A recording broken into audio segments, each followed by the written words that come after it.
Hola a todos, muy buenos días. En nombre de Legrand Reticino Chile, quiero darle la más cordial bienvenida al webinar del día de hoy, al inicio del webinar de este ciclo del reglamento eléctrico.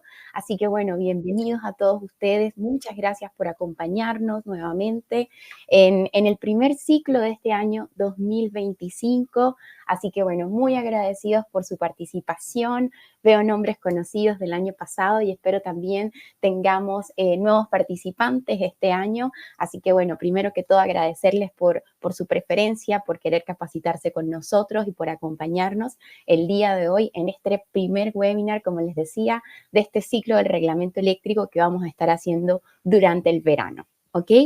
Como pueden ver en pantalla, es un ciclo que inicia el día de hoy y que termina el 21 de febrero. Es un ciclo un poco más extenso de lo que estamos acostumbrados normalmente a realizar, pero bueno, la idea de este ciclo era poderles entregar la mayor cantidad de contenido, de información, así que bueno, como pueden ver, tenemos 9 webinars en este ciclo, donde, bueno, iniciaremos con el de tableros eléctricos, el número 2, el RIC número 2, que es lo que vamos a estar viendo el día de hoy. Luego vamos a realizar un webinar que no habíamos hecho antes. Es un webinar de conductores eléctricos y bueno, no lo habíamos hecho antes por el simple hecho de que nosotros como Legrand no comercializamos conductores eléctricos. Así que para esto hemos hecho una muy linda invitación a colaborar con nosotros a Madeco by Nexans, que nos van a estar acompañando el lunes 27 de enero para que les puedan dar todos los tips, las exigencias y todo lo que tiene que ver con respecto al reglamento y a los conductores eléctricos de la mano de ellos, que son especialistas, ¿ok? Así que va a estar muy bueno, es una de las novedades de este ciclo. Luego seguimos con el mismo RIC número 4, pero ahora hablando ya del tema de las canalizaciones, donde nosotros como Legrand tenemos una oferta bastante amplia para poderles también comentar. 3 de febrero, como pueden ver ahí, también tenemos otra novedad, otro ciclo o otro tema que nos han pedido muchísimos en las encuestas y que, bueno, debido a ese feedback que ustedes nos entregan a través de las encuestas de satisfacción que realizamos al finalizar cada uno de los webinars, pudimos notar que había mucho interés en conocer puesta a tierra y enlace equipotencial, así que también lo hemos incorporado este año. Luego hablaremos de sistemas de emergencia con el RIC número 8, vamos a hablar de las instalaciones de uso general con el RIC número 10, eficiencia energética para edificios RIC número 14, electromovilidad RIC 15, que tampoco se nos puede quedar atrás, y por último también la tercera novedad de este ciclo, que es el webinar de operación, mantenimiento y presentación de proyectos, donde están los RIC números 17, 18 y 19. Así que comentarles que este es un ciclo que ahora vamos a realizar los días lunes y viernes. Normalmente los ciclos los hacemos solo una vez a la semana, pero sabiendo que tenemos mucho contenido para entregarles y que estamos en periodo de verano, es el único ciclo que vamos a tener durante enero y febrero. Lo vamos a estar realizando tanto los días lunes como los días viernes. Así que desde ya dejarlos invitadísimos a participar en el ciclo. Comentarles que, bueno, cada uno de estos webinars generan un diploma de participación, ¿ya? Que es enviado por esta plataforma tan pronto terminamos el webinar, ¿ok? A través de un correo electrónico.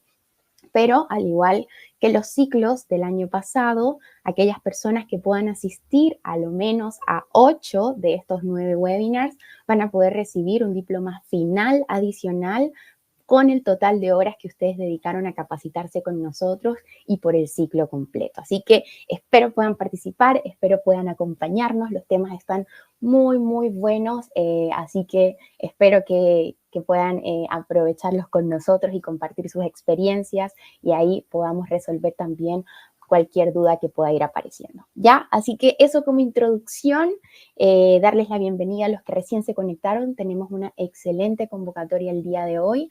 Así que bueno, voy a tratar de estar muy atenta al chat. También está mi compañero Salvador Burton conectado conectado, que espero también nos pueda ayudar un poquitito con el chat ahí, ¿ya?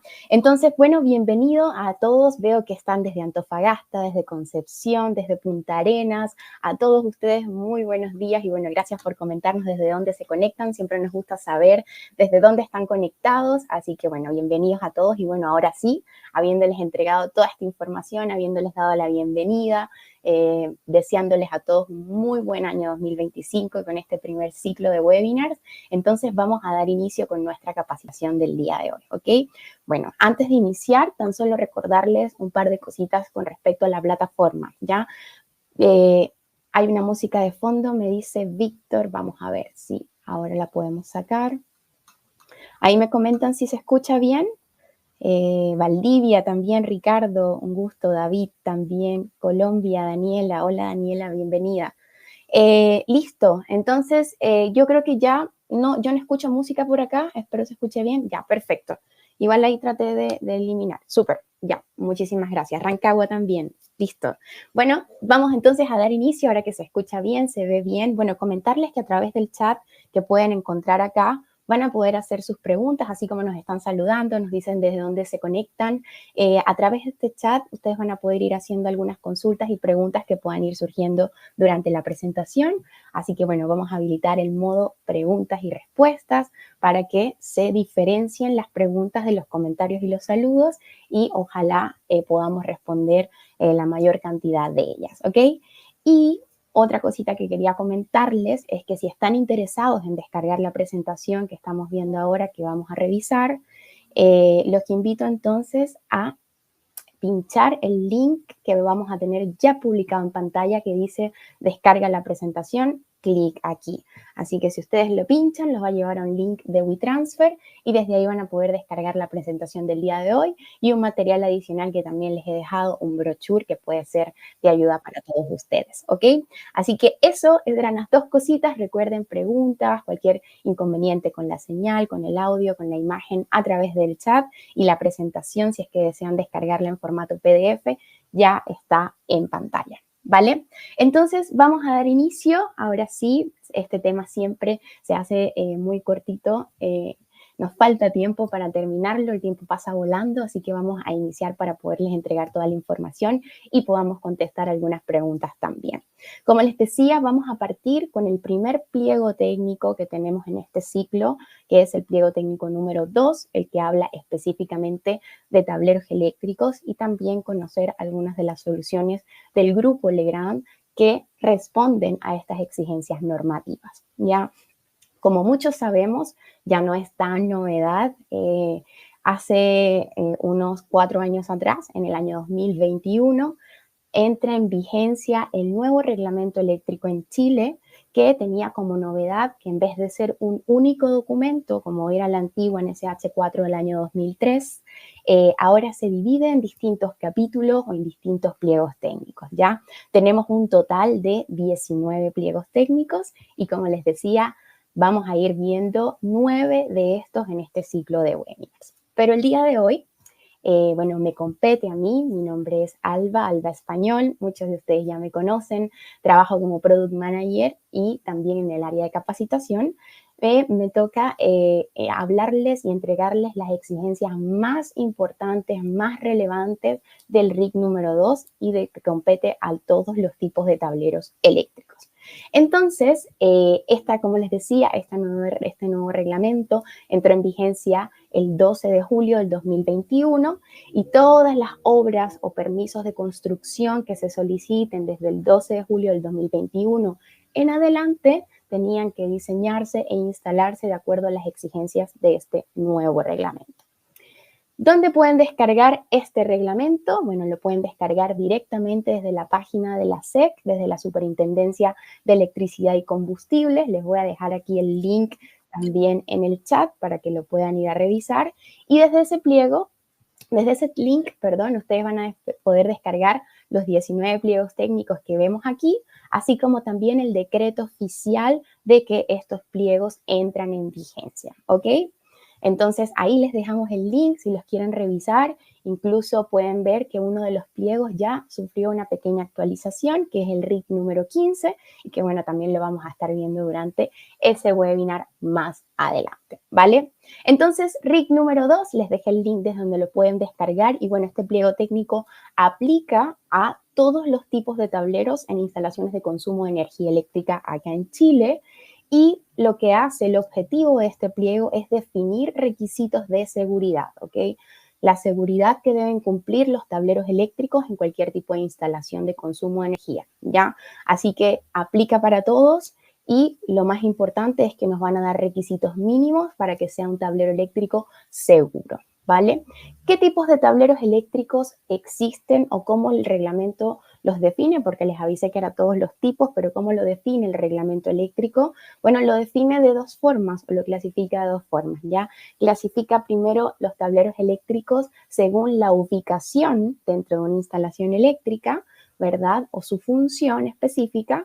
Y aquí podemos encontrar todos los que vemos acá. Vamos a encender acá mi lapicito para que podamos ir anotando. Entonces, tableros generales auxiliares, de distribución, de paso, de comando, los centros de control, los tableros eléctricos móviles, como por ejemplo los tableros de faena, centros de control de motores, tableros de transferencia, ¿ok? Y tableros de autogeneración. Felipe, por supuesto, Felipe nos pide el link de la presentación por el chat. Vamos a dejártelo acá. Listo. Gracias ahí, Salvador, también. Entonces, todos estos tipos de tableros, ¿ok? El reglamento los clasifica según su función o el lugar donde se encuentran, ¿ok? Pero también se clasifican según la carga a la que ellos están controlando, ¿ya? Donde ahí ya podemos encontrar tableros de alumbrado, tableros de fuerza, de climatización, de control, de computación, e incluso aparecen nuevos tableros que obviamente en la antigua norma, por ser desarrollada y porque entró en vigencia en el año 2003, no se nombraban en la antigua norma.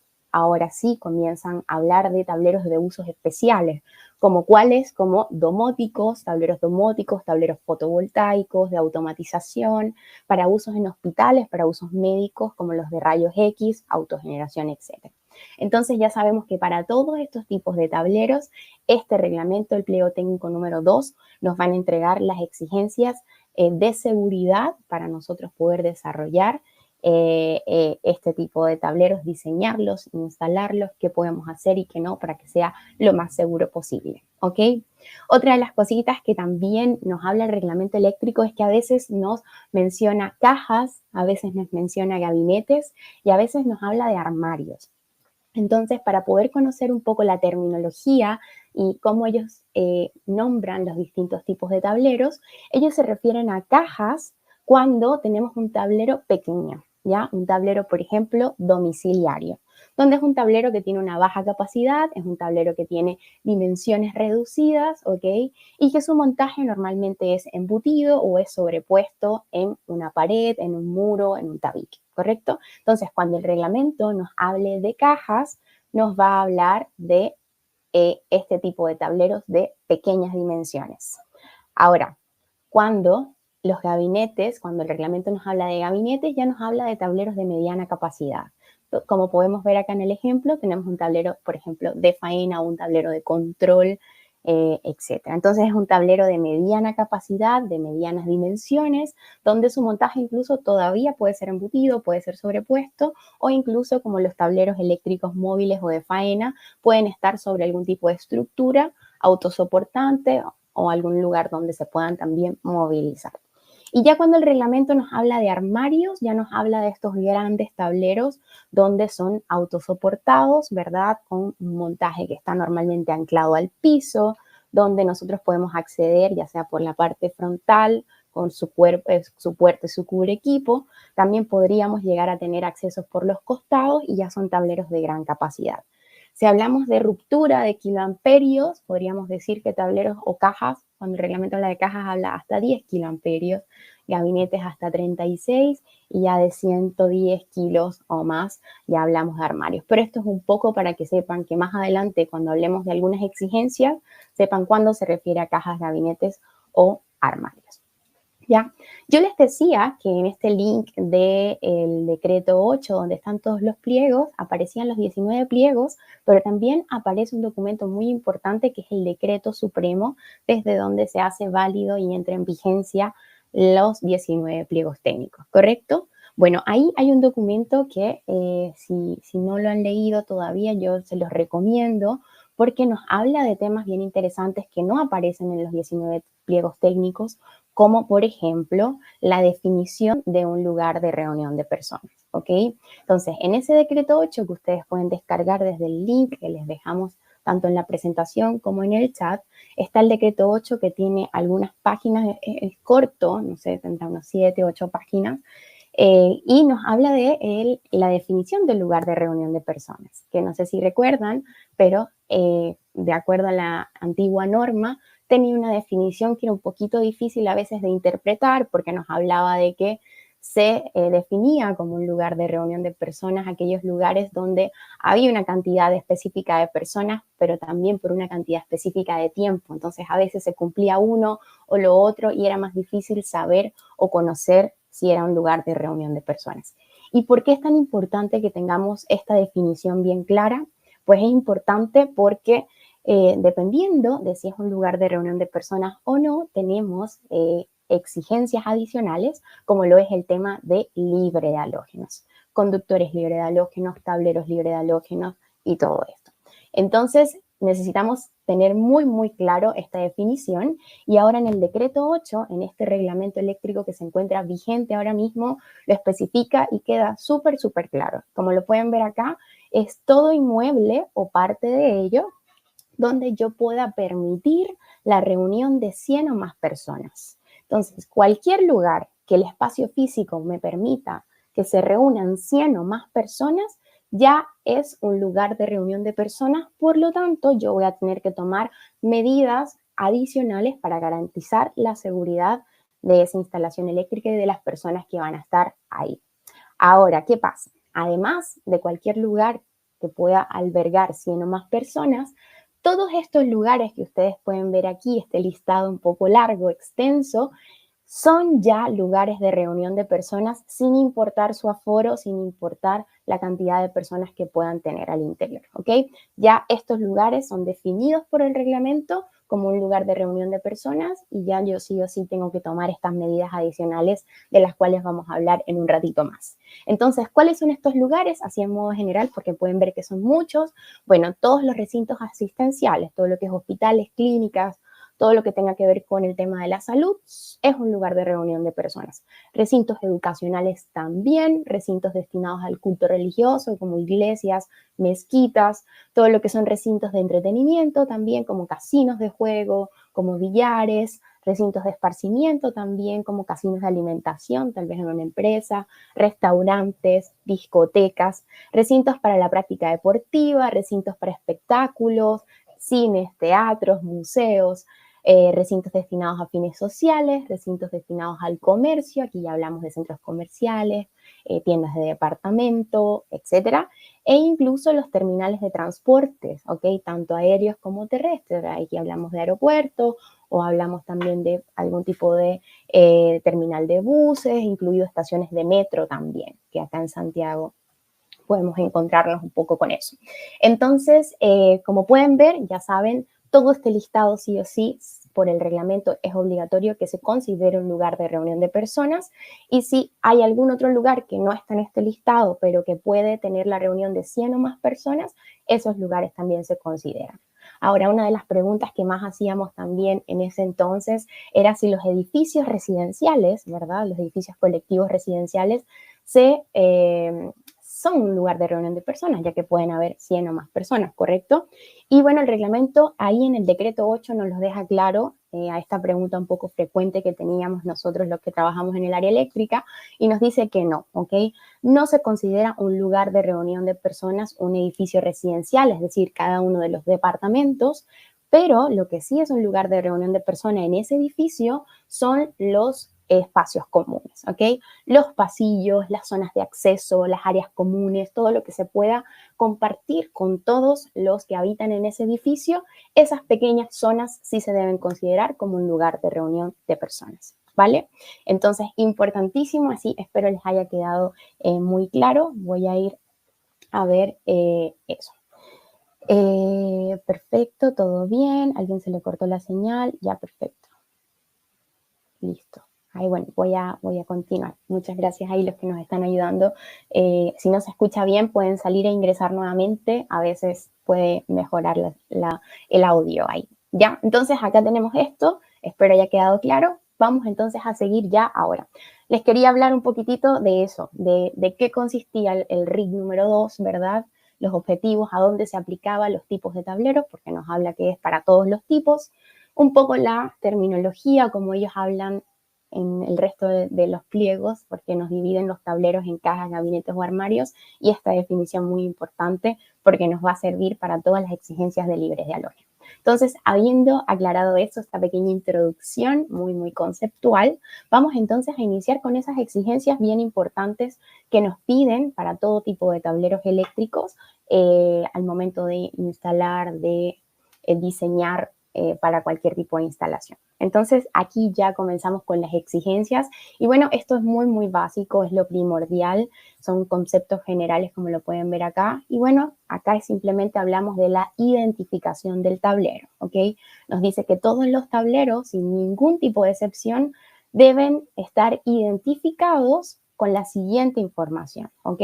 El nombre del tablero, el servicio del tablero, si es un servicio normal, si es un servicio que está alimentado por algún generador de emergencia, etcétera. La tensión de ese servicio, ¿ok? Si ese tablero está en 220 voltios, si está en 380, cuál es la tensión a la cual ese tablero está trabajando, la corriente nominal de ese tablero, ¿ok? En este ejemplo pusimos 800 amperios, desarrollado por quién. ¿Quién integró ese tablero? ¿Quién lo desarrolló?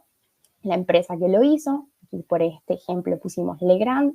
El año de instalación del tablero, importantísimo también, porque en el caso de que los equipos de mantención, de mantenimiento cambien, se pueda saber cuántos años lleva en servicio el tablero, incluso nos deja una pequeña noción de desde qué o cuál fue el reglamento, la normativa vigente para ese año, para la cual se diseñó y se desarrolló ese tablero, ¿ok?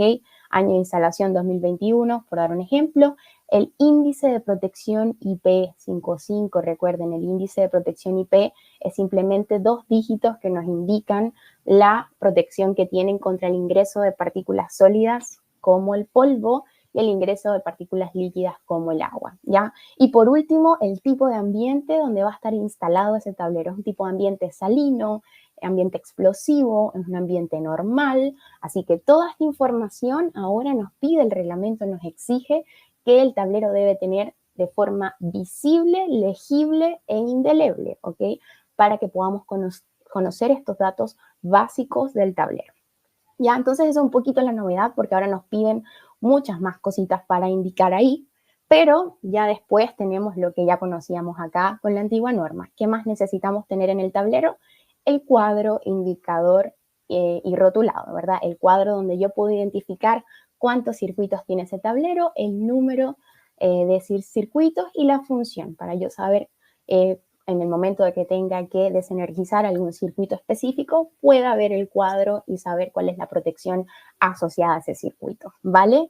Y también, obviamente, el diagrama unilineal actualizado con un tamaño legible y con una protección también para que no se vaya a dañar en el tiempo. Entonces, estos 2 puntitos que están acá ya los conocíamos, esto ya se realizaba. La pequeña novedad es ahora que nos piden un poco más de información para la identificación del tablero en la parte exterior, ¿vale? Además, así como el tablero eléctrico tiene que estar debidamente identificado, ¿correcto? También las protecciones que van en su interior nos piden que estén identificadas también. Entonces dice, todas las protecciones, todos los aparatos de maniobra deben estar rotulados indicando cuál es su número de circuito y a qué servicio, de iluminación, de enchufe, de fuerza, de climatización, etc. Entonces, en el caso de Legrand, en las protecciones de Legrand, de X cubo, por ejemplo, nosotros tenemos esta protección tiene una pequeña puerta de etiquetas que a través de un software que nosotros tenemos para el diseño de tableros, que es un software gratuito, que les recomiendo que vayan a revisar, a descargarlo, porque está muy bueno. donde puedes diseñar un tablero desde cero, obviamente con las soluciones de Legrand. Ustedes pueden desarrollar y realizar las etiquetas, simplemente imprimirlas con el tamaño exacto de si es una protección de un polo, 2 polos, 3 polos, 4 polos, y poder identificar de forma fácil y sencilla estas protecciones. ¿Ok? Así que ahí les dejo ese dato. ¿Cuál es el programa? Se llama XL Pro Tableros. ¿Ok? Y le voy a pedir ahí a Salvador que nos ayude con el link directo a nuestra página web para la descarga de nuestro software. Es gratuito, ya en Santiago realizamos capacitaciones presenciales acerca de este software, pero para los que están en regiones también hemos preparado un video tutorial para que ustedes puedan verlo en YouTube. Es bastante extenso, es un muy buen video tutorial, dura como 1 hora o más, yo creo que más de 1 hora, y ustedes van a poder ir haciendo ejercicios, conocerlo a profundidad y ver lo versátil que es, y es totalmente gratuito. Así que les dejo ese tip ahí para que lo vayan a revisar, y si luego de ver el video tutorial queda alguna duda, entonces nos pueden escribir también a nuestro correo de capacitación y con mucho gusto podemos ayudarles, ¿ya? Gracias a Josías, que ahí nos dejó el enlace de la descarga de los software. Ahí están todos, ¿ya? El que les acabo de recomendar es el XL Pro Tableros específicamente. Seguimos, vamos con las especificaciones ahora de construcción de los tableros. Ya hablamos un poco muy general de la identificación tanto del tablero como de las protecciones, pero ahora quiero hablarles de un poco lo que se nos exige a modo de especificación de construcción del tablero. Y acá lo más importante que tenemos que saber es que ya no podemos tener tableros del tipo abierto, no está permitido. Todos los tableros deben contar con una cubierta cubre equipos, que es esta que pueden ver acá, ¿verdad? La que nos permite que no estemos en contacto directo con el cableado y con las conexiones que están en el tablero, así como una puerta exterior, que es esta que podemos ver acá en la fotito. Entonces, todos los tableros deben tener cubierta cubre equipos para que cuando nosotros abramos la puerta no estemos en contacto directo con las conexiones y el cableado, y a su vez una puerta exterior, ¿ok? La puerta exterior, en ella podemos instalar algunas cosas. Sí, nos dice que nosotros podemos montar sobre esta puerta exterior luces pilotos, por ejemplo.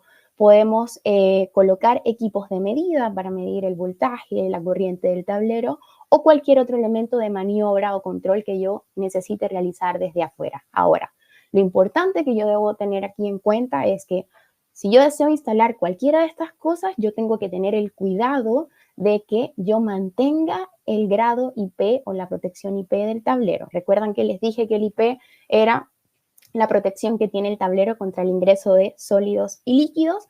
Entonces, por ejemplo, si yo tengo un tablero que es IP55 y si yo quiero instalarle una luz piloto a ese tablero, yo tengo que intervenir la puerta de ese tablero, ¿correcto? Para poder hacer la instalación. Esa luz piloto tiene que ser IP55 o mayor. Inferior no puede ser porque ahí yo estaría dañando o poniendo en peligro el IP de este tablero, ¿vale? Entonces, siempre y cuando yo mantenga el índice de protección del tablero, yo puedo hacer estas pequeñas intervenciones para luces pilotos, para elementos de medida o para elementos de control, ¿vale? Y lo otro muy, muy importante, y ya les voy a leer en el chat que veo que están ahí escribiéndonos un poquitito, lo otro importante es que esta cubierta cubre equipos, ¿ya? Ahora se nos exige que si yo decido utilizar un tablero metálico, por ejemplo, esa cubierta cubre equipos tiene que ser metálica. Ahora, si yo decidí utilizar un tablero no metálico, ¿verdad? Del tipo plástico, esa puerta, esa cubierta cubre equipos también tiene que ser no metálica, ¿ya? Y les doy un pequeño ejemplo para que sepan. Antes, nuestra oferta de Legrand tenía un cubre equipo para nuestros tableros tanto metálicos como no metálicos, ¿ok? Que era del tipo plástico. Ahora, ¿qué pasó? Con esta nueva exigencia del reglamento, tuvimos que incorporar a nuestra oferta 2 cubiertas cubre equipos, una que sea para los tableros metálicos y una para los no metálicos, ¿ya? Entonces, antes no se exigía, la NSH no nos decía nada de esto, pero ahora es una nueva exigencia y bueno, ahora tenemos que estar muy, muy pendientes con esto, ¿ok? Voy a revisar un poquitito. Ya, aquí vamos a leer. Correcto. ¿Qué me dicen acá? El interruptor de la foto tiene una unidad de medida incorporada. Sí. Eso, XL Pro Tablero. Sí, me dicen, aparecen varios software. ¿Cuál es el más habitual para poder rotular e imprimir la información? XL Pro Tablero. Bueno, gracias Salvador, que ahí me está ayudando, así que yo voy a ir avanzando. Gracias por las preguntas también. Silvio me dice si el tablero es de control aplica. Sí, Silvio nos dice lamentablemente todos los tableros. Entonces no nos hacen ningún tipo de excepción, por lo tanto igual si es un tablero de control debería tener algún pequeño chasis, alguna pequeña cubre equipos o por último una puerta interior para que simplemente al abrirla no estemos en contacto directo con las conexiones, ¿ya? Espero que ahí haya quedado claro. Vamos entonces a avanzar. Seguimos con el siguiente punto y este punto es uno de los más importantes porque esta es una de las exigencias de las que más se ha hablado, ¿ok? Y es el tema de la resistencia al cortocircuito, ¿ya? Vamos a ver el primer punto. Nos dice, tanto el envolvente, ¿ok? Cuando hablamos de envolvente es el tablero solito, sin nada en su interior, simplemente la envolvente como tal, como la tapa de un tablero deberá ser capaz de resistir los esfuerzos mecánicos, eléctricos y térmicos para los que fueron diseñados, ¿ok? Todos los elementos que soportan equipos eléctricos deberán estar en estas condiciones de resistir estos esfuerzos electrodinámicos producidos por las corrientes de sistema. Estos dos puntos son importantísimos. ¿Por qué? No sé si recuerdan, pero cuando nosotros escogemos una protección termomagnética, ¿verdad? Un automático, un disyuntor, como ustedes lo conozcan, nosotros tenemos que escoger un poder de corte para que esa protección en caso de un cortocircuito, ¿correcto? No se vaya a dañar como un fusible a la primera falla, ¿correcto? Entonces, ¿qué hacemos nosotros para escoger un poder de corte adecuado para la protección eléctrica que voy a instalar? Se supone teóricamente hacemos un cálculo y nosotros calculamos la corriente de cortocircuito máxima que voy a tener en esa instalación eléctrica, ¿verdad? Que para los que estudiamos hace varios años atrás, estos cálculos se hacían de forma manual y eran súper engorrosos, pero que hoy en día hay muchas herramientas para poder calcular esta corriente de cortocircuito de forma muy fácil, ¿ya? Y entre esas está otro software que quería comentarles, que es el XL Pro Calcul. Con el XL Pro Calcul ustedes van a poder calcular de forma muy sencilla, sin tener que hacer ningún tipo de cálculo manual, las corrientes de cortocircuito, tanto mínimas como máximas, ¿ya? Entonces, el deber ser, como les decía, es que yo, según la cantidad de cargas que tenga en mi instalación, la potencia, todo, yo calculo esa corriente de cortocircuito máxima que yo podría llegar a tener y en base a eso yo escojo el poder de corte de la protección que pueda soportar esa corriente y que en caso de un cortocircuito, esta me opere, me desenergice el circuito, pero después que yo reponga la falla me pueda seguir funcionando porque hablamos de maniobras eléctricas y mecánicas y hoy en día se usa más el termomagnético en vez del fusible porque puede funcionar muchas veces, ¿ya? Puede llegar a operar varias veces y no voy a tener que reemplazarlo como un fusible, ¿ya? Entonces, perdón. Entonces, perdón, ahí que me está un poquito de agua. Ya, entonces, si nosotros hacemos esto con las protecciones, ahora el reglamento nos está diciendo que esta medida yo también la tengo que adoptar cuando yo escoja una envolvente. Es decir, si yo voy a mi software XL Pro Calcul, que también tenemos el video tutorial en nuestro canal de YouTube de Legrand Chile, y calculo mi corriente de cortocircuito máxima y esta me da, por ejemplo, 100 kiloamperios, yo sé que yo debo escoger una protección, ¿verdad? Que pueda soportar esos 100 kiloamperios para que en caso de un cortocircuito me despeje la falla y pueda seguir funcionando las veces que se necesiten o simplemente las maniobras que esa protección tenga. Ahora, el envolvente que yo vaya a escoger, el tablero que yo vaya a escoger, ahora también debe ser capaz de resistir esos esfuerzos electrodinámicos o esas corrientes de cortocircuito. ¿Para qué? Para evitar, no sé si han visto, hay unos videos muy horribles en internet que es cuando ocurre un cortocircuito, explota, hay una explosión al interior del tablero y lo primero que sale disparado es la tapa, ¿ya? Y puede llegar a herir a las personas que están alrededor, a las personas que trabajan ahí. Entonces, en vista de esto, lo que se busca es que el tablero sea muy seguro y que nosotros podamos escoger el tablero adecuado para esa cantidad de corriente de cortocircuito que pueda haber y al momento de haber un cortocircuito ya esta tapa no vaya a salir volada, ni el cubreequipos, ni todo, sino que el tablero pueda contener toda esa energía al interior y mantener seguro el área donde está instalado. Entonces, así como nosotros escogemos protecciones termomagnéticas que soporten estas corrientes de cortocircuitos, yo debo escoger ahora envolventes que también puedan soportar estas corrientes de cortocircuito, ¿ya?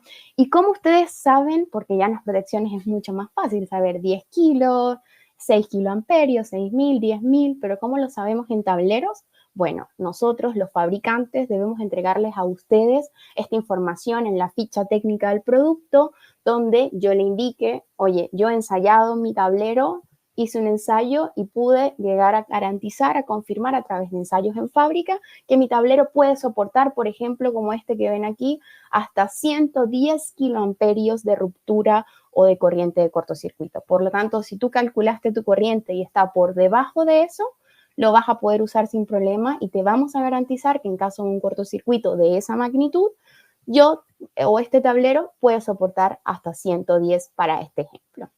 ¿Ya? Entonces, importantísimo que ahora al momento de nosotros escoger un envolvente, escoger un tablero, podamos irnos a la ficha técnica, podamos ir al fabricante y consultarle cuál es la máxima corriente de cortocircuito que ese envolvente, que ese tablero puede soportar, y después de hacer mi cálculo de la corriente de cortocircuito en el software XL Pro, yo pueda escoger cuál es la envolvente que se adapta y que va a ser la más segura para esa instalación eléctrica o para mi caso en específico, ¿ya?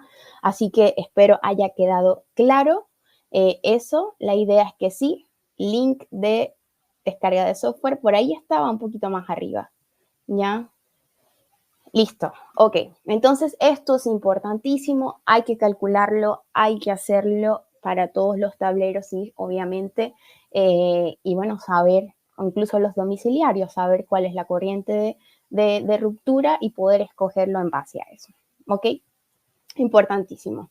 Entonces, ya saben, a revisar las fichas, a preguntar al fabricante, a escoger el envolvente que mejor se adapte después de que calculen su corriente de cortocircuito. Y por eso nosotros hablamos de coordinación total. Es un concepto que puso uno de nuestros colegas, porque tanto las protecciones como el envolvente deben ser seguras, deben ser capaces de resistir estas fallas eléctricas que son habituales y que para los cuales ellos deben estar preparados y para proteger la integridad de las personas y de los equipos y de todo lo que esté en esa sala eléctrica o en esos tableros, ¿ok? Así que importantísimo, esto es un tema de seguridad, ¿ya? Ahora nos vamos a otro punto completamente distinto, pero que tiene que ver un poco con las especificaciones de construcción, y es el tema del tamaño inicial de los tableros, ¿ok?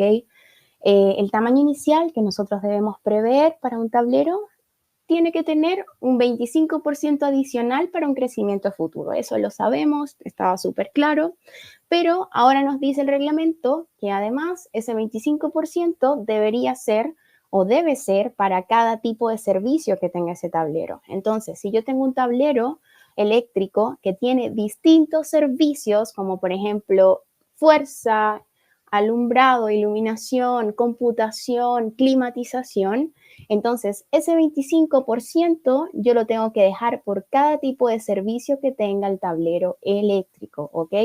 Entonces, ¿qué tengo que dejar? Espacios disponibles en las barras de distribución, ¿verdad? O si yo estoy soportando las protecciones en riel DIN o en placa lisa, en placa perforada, todo esto tiene que quedar ya instalado, el espacio disponible para yo luego llegar y agregar un circuito más, una protección más, etcétera. Entonces, ya saben, por ejemplo, en el caso de un tablero domiciliario se deja solo un 25% general. ¿Por qué? Porque es un único tipo de servicio, hablamos de alumbrado, y los circuitos alumbrados tienen solo iluminación y enchufes. Pero si son tableros ya más grandes, con servicios distintos, entonces este 25% no es para el total del tablero, sino para cada servicio que tenga. ¿Para qué? Para en caso de un crecimiento futuro, yo pueda crecer, pueda agregar un circuito más, pueda hacerlo sin tener que cambiar todo el tablero completo, simplemente porque no deje un pequeño espacio para prever esta pequeña ampliación, ¿ok?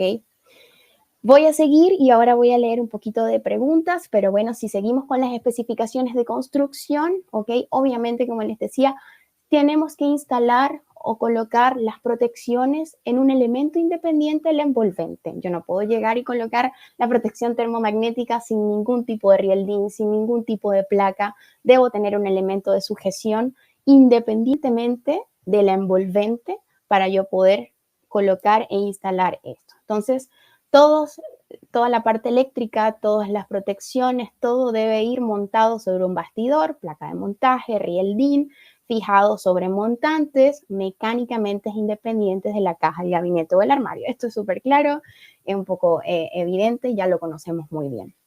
Ahora, otro punto importante es el tema de las bandejas que van al interior de los tableros, ¿ok? Del cableado que nosotros debemos realizar al interior del tablero. ¿Qué nos exige el reglamento para esto? Bueno, nos dice que todo el cableado que yo vaya a realizar para interconectar los dispositivos del tablero, nosotros debemos hacerlo a través de bandejas portaconductoras no metálicas, que acá nosotros la conocemos como canaletas, ¿cierto? En el caso de Legrand tenemos la canaleta Lina, muy conocida por su color azul, ¿ya? Pero ¿qué pasa? Que yo no puedo, según el reglamento, no puedo ocupar más del 50% de la sección transversal de cada bandeja. ¿Alguien ha visto esto? Yo normalmente lo que veo en el día a día es que la bandeja, la canaleta, ni cierra la tapa de la cantidad de cables que se agregan en esta canalización. Entonces, bueno, ¿qué nos dice el reglamento? Nos exige que puedo ocupar solo como máximo el 50% de la sección transversal, ¿ya?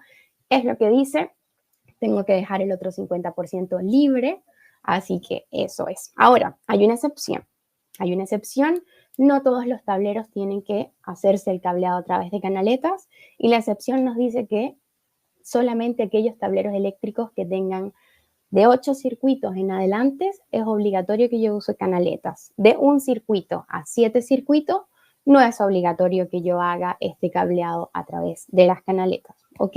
Entonces ya sabemos, desde 8 circuitos en adelante, obligatorio que todo el cableado para interconectar los dispositivos se haga a través de canaletas o de bandejas portaconductores no metálicas, ¿ya? En el caso de Legrand, para comentarles muy brevemente, nosotros tenemos dos tipos de canaletas. Tenemos la canaleta que se llama Lina, no sé si la conocen en el mercado, que como les decía, normalmente es de color azul, se diferencia por esa, y tenemos dos tipos. Tenemos canaleta Lina tradicional y tenemos canaleta Lina libre de halógenos. ¿Para qué? Como les decía, para todos aquellos lugares donde haya reunión de personas, sabemos que muchos de los productos eléctricos deben ser libres de halógenos para una mayor seguridad en caso de un incendio. ¿Ok? Seguimos con las especificaciones de construcción. Acá ya esto es súper importante. ¿Por qué? Porque ya acá nos comienzan a hablar de elección. Ya nos dicen, oye, si tú decides utilizar una caja, un gabinete o un armario metálico, miren acá está lo que les hablaba al inicio, caja, gabinete y armario. Si yo decido usar cualquiera de esos tres metálicos, porque las condiciones ambientales me lo permiten, porque quiero que sea más robusto y quiero que sea un tablero metálico, todos los componentes metálicos de esa caja, de ese gabinete o de ese armario deben someterse a un proceso de acabado que garantice una protección, una resistencia a la corrosión, ¿ok? No puedo utilizar el metal desnudo que se vaya a corroer en pocos días, en poco tiempo. Entonces, si yo decido irme por una opción metálica, entonces yo debo tener ojo, cuidado de que esa envolvente metálica que yo vaya a utilizar tenga un proceso acabado que nos garantice una resistencia adecuada. Ya no nos especifica mucho más, nos dice adecuada a la corrosión, ¿vale? En nuestro caso, por ejemplo, obviamente la mayoría de nuestros tableros son metálicos, tenemos el Atlantic metálico, en el caso de los tableros domiciliarios está el Practibox Metal y todos ellos en su ficha técnica indican el proceso de la resistencia a la corrosión que tienen, ya sea a través de una pintura, ya sea a través, pero hay algo que los protege. Y esto también debemos verificarlo en la ficha técnica del producto. Y en el caso de los tableros no metálicos, ¿verdad? Ya acá las exigencias aumentan, porque en el metálico nos decían, solo debes tener, ojo, pilas con una cosita, que era que tuviese alguna resistencia a la corrosión, algún tratamiento, etc. Pero si nosotros decidimos utilizar un tablero no metálico, porque por ejemplo está muy cerca del mar, donde se va a corroer inmediatamente, etcétera. Distintas condiciones necesito instalar un tablero no metálico, entonces debo tener ojo ya no solo con una cosa, sino con estas 4. Las exigencias aumentan a 4, ¿ok? ¿Qué nos dice? Que los materiales no metálicos empleados para estas cajas, gabinetes o armarios debe cumplir primero con que sea un producto no higroscópico, ¿ok? ¿Alguien sabe lo que es un producto no higroscópico que me pueda decir acá en el chat? Perfecto, don Semel. De materiales que no pueden absorber la humedad del ambiente, ¿ok? Eso es muy importante. Por ejemplo, pongamos un ejemplo, el peor ejemplo de todos. No podemos tener tableros de madera. Sabemos que la madera puede absorber la humedad del ambiente, por lo tanto, si yo decido utilizar un tablero no metálico, ¿verdad? No puede ser ningún material que absorba la humedad del ambiente. Entonces, eso como primera parte, importantísimo. Segundo, deben ser autoextinguentes, es decir, si entran, obviamente hay una falla eléctrica y hay alguna chispa, alguna flama, alguna llama, debe tender a autoextinguirse él mismo por sus propios medios. No se puede venir y llegar y propagarse la llama hasta otros lugares u otros elementos, ¿ok? Entonces, autoextinguentes, arder sin llama y emitir humos de baja opacidad, ¿ok? Con residuos gaseosos no tóxicos. Eso es lo más importante, primer elemento, si yo decido utilizar un tablero no metálico. Número 2, resistencia mecánica. Ya sabemos que al ser un producto no metálico, obviamente su resistencia contra los choques, contra los golpes, va a ser menor a la de un metálico. Por lo tanto, el reglamento nos exige que estos deben ser mínimo un IK 07, como mínimo. ¿Puede ser IK 08? Sí. ¿Puede ser IK 10? Sí. Pero menor a IK 07 no está permitido, ¿vale? Entonces, esta resistencia mecánica a los choques, a los golpes involuntarios, debe ser como mínimo IK 07, ¿ya? En el caso de que yo instale ese tablero no metálico a la intemperie, como por ejemplo podemos ver aquí en esta foto, que es nuestro tablero marina de poliéster, como pueden ver está aquí muy cerquita del mar, no se podía utilizar un tablero metálico por las condiciones ambientales. En ese caso, este tablero debe ser resistente a los agentes climáticos, ¿correcto? Y lo más importante que nos exige aquí y que debemos nosotros siempre verificar en la ficha técnica es que ese material plástico o no metálico tenga resistencia a la radiación UV, ¿ok? También en la ficha técnica tengo que ir, si lo voy a instalar a la intemperie sin ningún tipo de techo ni de estructura que lo proteja contra los rayos ultravioletas, ese tablero debe haber sido ensayado para garantizar que puede soportar esas condiciones y que puede soportar la radiación ultravioleta sin llegar a quebrarse, ¿saben? Como pasa con algunos plásticos después de tanta exposición al sol, ¿vale? Y por último, y acá vamos a un tema que veníamos conversando, el último, el número 4, ya voy a ir a leer todas esas exigencias. En caso de una instalación en un lugar de reunión de personas, como por ejemplo una clínica, un hospital, como lo vimos anteriormente, un recinto educacional, una discoteca, un restaurante, etcétera, en caso de ser instalado este tablero no metálico, en estos lugares debe ser un tablero libre de halógenos, ¿ok? ¿Alguien sabe qué son los halógenos? Que no me pueda comentar ahí en el chat a qué nos referimos con libre de halógenos. ¿Qué son los halógenos? ¿Alguien me puede comentar si saben en el chat? Para que ahí vayamos conversando. Y bueno, gracias a Salvador que nos está ayudando. A ver, Nicolás dice gases tóxicos. Estamos cerca, Nicolás.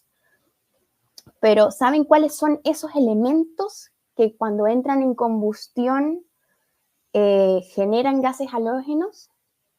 Que no producen humos, dice Mario, Absalón, no hacen llama. Bueno, yo les voy a comentar cuáles son los halógenos. Los halógenos son elementos de la tabla periódica, como son el yodo, el bromo, el cloro y el astato, ¿ya? Esos elementos de la tabla periódica, yodo, bromo, cloro, astato, son elementos halógenos que, como ustedes me comentaron ahí en el chat, cuando hay un incendio y cuando ellos entran en combustión generan gases tóxicos que pueden llegar a acabar con la vida de las personas. Les comento. Eh, Se dice, hay un estudio que cuando existe un incendio, el 70% de las personas que fallecen en ese incendio, más del 50%, no fallecen por quemaduras, fallecen por la inhalación de gases tóxicos generados por elementos halógenos, ¿ya? Entonces, por esto es muy importante que en estos lugares donde yo voy a tener más de 100 personas reunidas, concentradas en todo este listado que nos dice el reglamento, tenemos que contar con productos que sean libres de halógeno y que no vayan estos gases a irritar las vías respiratorias y que pueda producir un evento fatal. También irritan la mucosa de los ojos, generan gases muy, muy oscuros que no permiten la evacuación segura de las personas.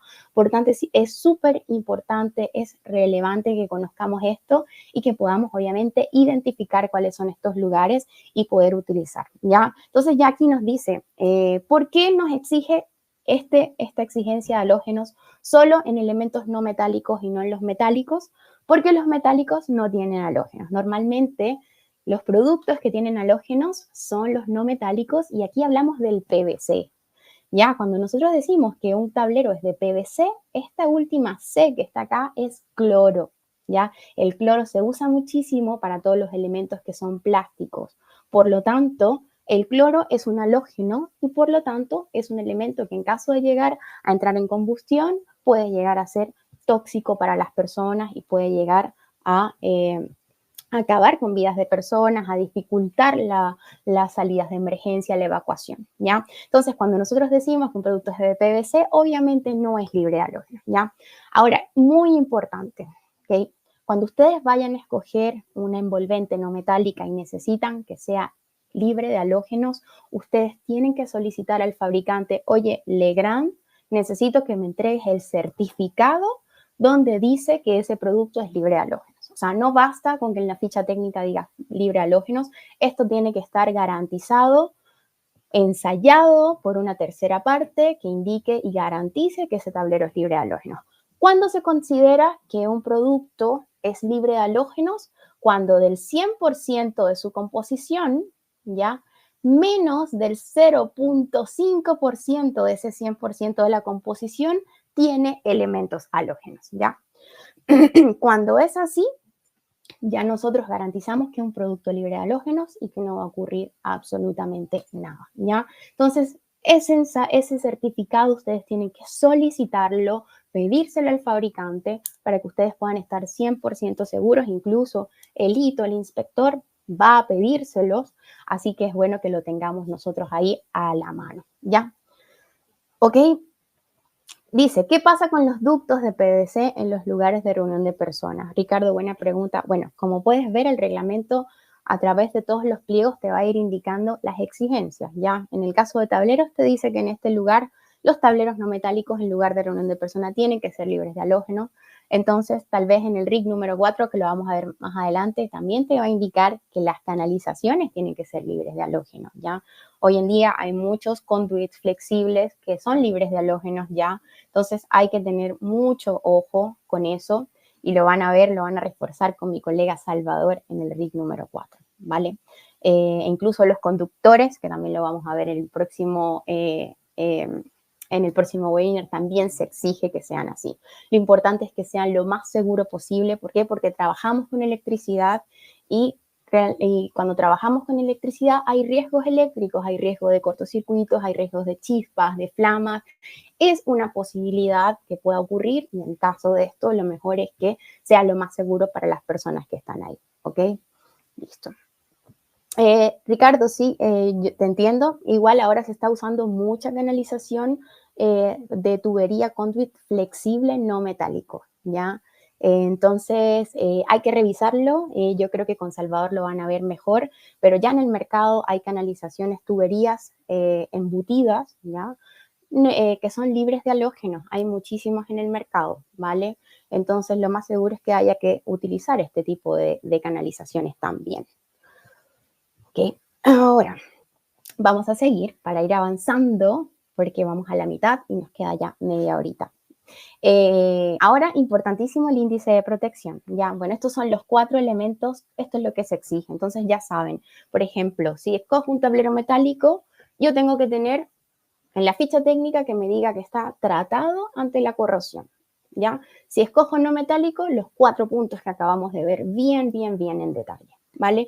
Nosotros tenemos, como les decía, el marina de poliéster, es muy utilizado en la zona norte del país, sobre todo en Antofagasta y en todos aquellos lugares, mineras, industrias que están cerca del mar y que pueden llegar, obviamente un tablero metálico no va a sobrevivir muchos días ahí, por lo tanto el poliéster es una excelente materialidad que puede soportar rayos ultravioleta, que puede estar a la intemperie, así que está muy, muy bueno. IP65, ¿ok?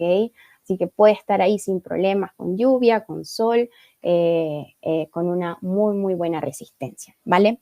Ahora hablemos del IP, ¿ok? Hablemos del IP porque antes no se hacía esta como sección del IP dependiendo del lugar donde va a estar instalado el tablero. Entonces, cuando hablamos del IP, yo les decía que eran 2 dígitos, ¿correcto? El primer dígito, dependiendo de más si es el 1 o si es 0, no tiene ninguna protección y a medida que va subiendo llega a tener mayor protección. El primer dígito nos habla de la protección que tiene ese tablero, a la hermeticidad para que no entre ningún tipo de partículas sólidas como el polvo. Y el segundo dígito nos habla de la protección que tiene ese tablero para que no entren ingresos de partículas líquidas como el agua al momento de la lluvia, etc.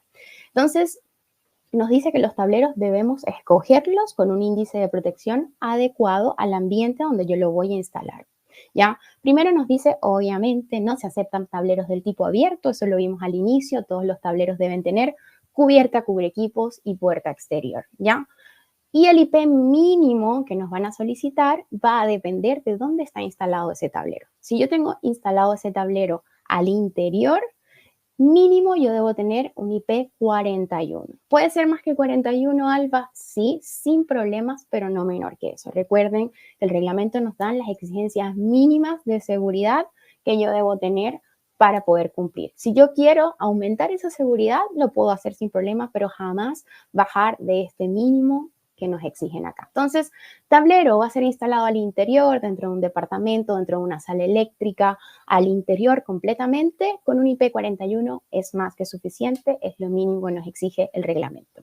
Ahora, ¿qué pasa si yo quiero utilizar ese tablero al exterior, pero está bajo una estructura, está bajo un techo, tiene algo que lo pueda proteger contra la caída, por ejemplo, directa de la lluvia, etcétera? Entonces, obviamente el IP va a aumentar, pero todavía se mantiene en los 40, IP 44. Exterior bajo techo, IP 44 como mínimo. Y si yo lo voy a instalar, como lo ven acá en la fotito, completamente al exterior, sin ningún tipo de techo, entonces ya el IP aumenta a 54 como mínimo, ¿ok?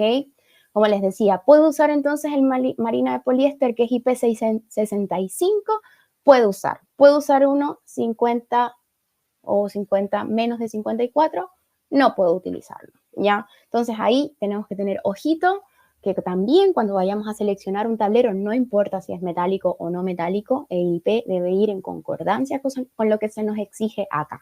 Y 2 cositas bien, bien también relevantes al momento de la instalación. Primero, que todas las intervenciones que yo le vaya a hacer el envolvente, ¿verdad? Si yo le quiero poner luces pilotos aquí, si yo le quiero poner un elemento de medida afuera, si yo le quiero poner cualquier cosa, yo debo mantener el IP del tablero. Es decir, si yo tengo este marina de poliéster y a esa marina yo quiero abrirle 3 hoyitos para poner las 3 luces pilotos, esas luces pilotos deben ser IP65 o superior, ¿ya? No puede ser inferior, ¿por qué? Porque estoy bajándole el IP al tablero para lo que él fue construido y diseñado. Entonces, puedo hacer intervenciones a la puerta, al envolvente, quiero agregar unos enchufes industriales acá al lado porque es un tablero de faena. Esos enchufes tienen que ser IP65 o superior, ¿ya? Eso es lo más importante que tenemos que saber. Cualquier intervención, mantener el IP del tablero. Y lo último, importantísimo también, si yo voy a estar instalando este tablero a la intemperie, como ustedes lo ven aquí de nuevo, este ejemplo es maravilloso porque nos permite explicar varios puntos del reglamento. El acceso que yo voy a tener al tablero, la llegada, las salidas, yo lo tengo que hacer solamente, está permitido por la zona inferior. si va a estar a la intemperie, como por ejemplo lo ven aquí, que la llegada o la salida del tablero está con conduits, con prensa estopas por la parte inferior.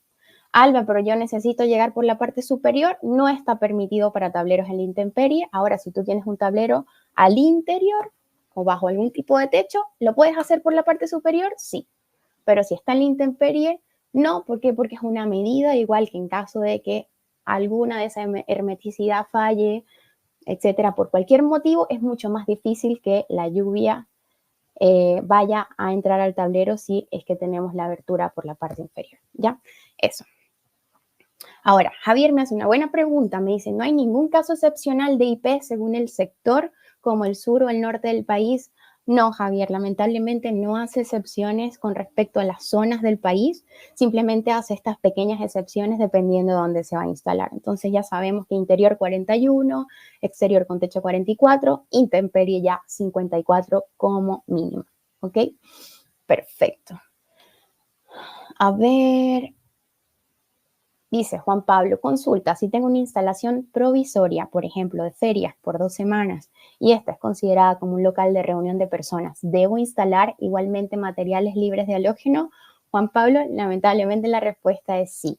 ¿Por qué? Porque si llegase a ocurrir un incendio en esa feria donde van a haber muchas personas, entonces pueden llegar a afectarse vidas de las personas en esas 2 semanas igual. Entonces, esto es para mantener una medida de seguridad, por lo tanto, obligatoriamente tienes que contar también con esto. Recuerden que son temas de seguridad, como les decía, la mayor cantidad de personas que fallecen en incendios es por la inhalación de gases halógenos, no por quemaduras. Entonces, una falla puede ocurrir en cualquier momento, así que el reglamento te indica que sí es así, ¿vale? Voy a seguir. La relatora, ok, si la caja plástica puede instalar exteriormente. Hola, Lina Sarmiento me pregunta. Sí, Lina, la puedes instalar al exterior, pero tienes que cumplir con las exigencias que hablamos. Tiene que ser un IP54, ¿verdad? Si es instalada en un lugar de reunión de personas, tiene que ser libre de halógenos y debe tener resistencia a la radiación UV, ¿ya? Entonces puedes instalarla sin problema, pero tiene que cumplir con la resistencia mecánica, con todo lo que acabamos de hablar anteriormente. Eso. Vamos a seguir avanzando. Bueno, yo les hablaba que en ya un entorno más industrial tenemos el Marina de poliéster, es muy, muy bueno, muy liviano, muy resistente, es IK 10, es muy, muy bueno y se utiliza, como les decía, mucho en la zona norte del país. Allá tenemos un foco de ventas y nos ha ido súper bien con ellos, ¿ya? Ahora, si hablamos ya de cositas un poquito más domiciliarias, residenciales, tenemos también el tablero Plexo, que es IP65, el Betedin, que es IP42 para tableros domiciliarios, ¿ven? Cumple con lo justo acá. El Practibox S, el Drivia, tenemos muchas opciones dependiendo del tipo de tablero que vayan a instalar, si es más industrial, si es más residencial, terciario, domiciliario. ¿Ok? Pero ahí se los dejo rapidito. Otro punto importantísimo. Ya hablamos del envolvente como tal, si es metálica, si es no metálica, pero ahora hablemos un poquitito del conexionado interno, porque el reglamento también nos habla de cómo debe ser el conexionado interno de las protecciones al interior del tablero, ¿ya? Entonces nos dice que no se aceptará el cableado de un tablero con conexiones hechas de dispositivo a dispositivo, ¿ya? ¿Qué quiere decir esto? Que yo no puedo ir de una protección termomagnética a otra y así sucesivamente. Nada más podemos hacer esto entre una protección termomagnética y un diferencial, ¿ya?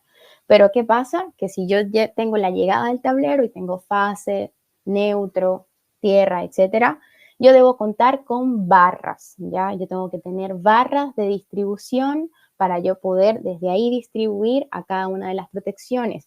¿Por qué no se permite esto? Como ven aquí en la fotito, porque puede haber un mal contacto si es que yo salgo con más de un cable en ese terminal de la protección. Por lo tanto, puede haber un falso contacto y por lo tanto puede haber un punto caliente que puede llegar a generar una falla importante, ¿ok? Entonces, ¿qué tengo que tener yo? Barras para yo poder ir derivando de una protección a la otra, pero no entre ellas. ¿Por qué? Porque normalmente estos terminales de las protecciones están diseñados para un solo conductor, ¿ya? Entonces no puedo llegar yo y llegar y luego otro conductor salir hacia la otra protección porque obviamente no está diseñado para tener dos conductores al interior, por lo tanto puede haber un mal contacto, un calentamiento. Entonces, acá lo mejor es que utilicemos barras, ¿verdad? Aquí nos dice que si tengo más de un diferencial por termomagnético o si, etcétera, tengo que usar barras o conexiones prefabricadas. Estas que están acá son las conexiones prefabricadas que dice el reglamento, o le llaman coloquialmente en el mercado peines, que como pueden ver facilita mucho el cableado con esta conexión prefabricada. Siendo 100% honesta, se vende muy poquito, se utiliza más que todo en proyectos muy grandes de departamentos o cosas así donde quieren ahorrarse el tiempo del conexionado del tablero, pero existe y el reglamento permite su uso. Siempre y cuando, si queremos usar los peines, usemos el 100% de sus accesorios de fábrica, ¿ok? Entonces, en nuestro caso, en el de Legrand, que también tenemos esta oferta desde hace muchos años, el único accesorio que se necesita para iniciar y para utilizar esta solución es este, donde llegamos desde acá con el cableado y luego se derivan a todo lo que son las conexiones prefabricadas o los peines, ¿ya? Ahora, siempre me hacen la pregunta, no sé si está ahí, pero si tenemos un terminal que tiene dos entradas con una sola puntilla, ¿se puede utilizar? Ahí sí lo podríamos utilizar, ¿ya? Pero no los dos conductores al mismo tiempo, ¿ya? Ahí sí, barras o conexiones prefabricadas, o en ese caso hay puntillas de conductores que tienen ingreso de dos conductores para uno solo. Sí, correcto, Roberto, tenemos ferrules o terminales de cable, ¿ya?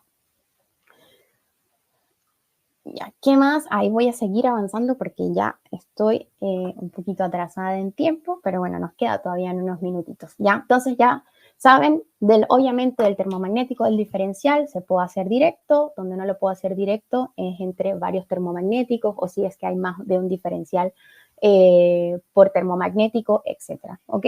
Y bueno, nos dice también que toda protección diferencial debe estar protegida a la sobrecarga y al cortocircuito mediante una protección termomagnética, ¿ok? Recordemos que la protección diferencial, su única función es proteger la vida de las personas por fallas a tierra, ¿verdad? Entonces, la protección diferencial en sí no se protege ante cortocircuitos ni sobrecargas, por lo tanto, para yo garantizar que esa protección diferencial va a estar protegida ante sobrecargas y cortocircuitos, la corriente nominal de la protección diferencial debe ser igual o superior a la corriente nominal de la protección termomagnética. Y en ese entonces yo podría estar protegiendo ese diferencial y cumpliendo con este punto. Entonces, ojito con las corrientes nominales del diferencial que tienen que ser igual o superior a la del termomagnético, ¿vale? Y así yo voy a cumplir con este punto porque, como les decía, su única función es proteger la vida de las personas, por lo tanto, si no está debidamente protegida, pasa un cortocircuito, se me va a dañar el diferencial, lo voy a tener que cambiar porque no está en su función ni en su diseño el proteger ante estas fallas. ¿Ya? Seguimos, este también punto es bastante relevante porque nos habla el punto 628, ¿ok? Que para tableros que tengan más de 500 amperios de corriente nominal, yo tengo que incorporar en la memoria explicativa del proyecto, según lo que dice el punto 6.2 del RIC 18, que eso lo vamos a hablar en el último webinar de este ciclo, ¿ok?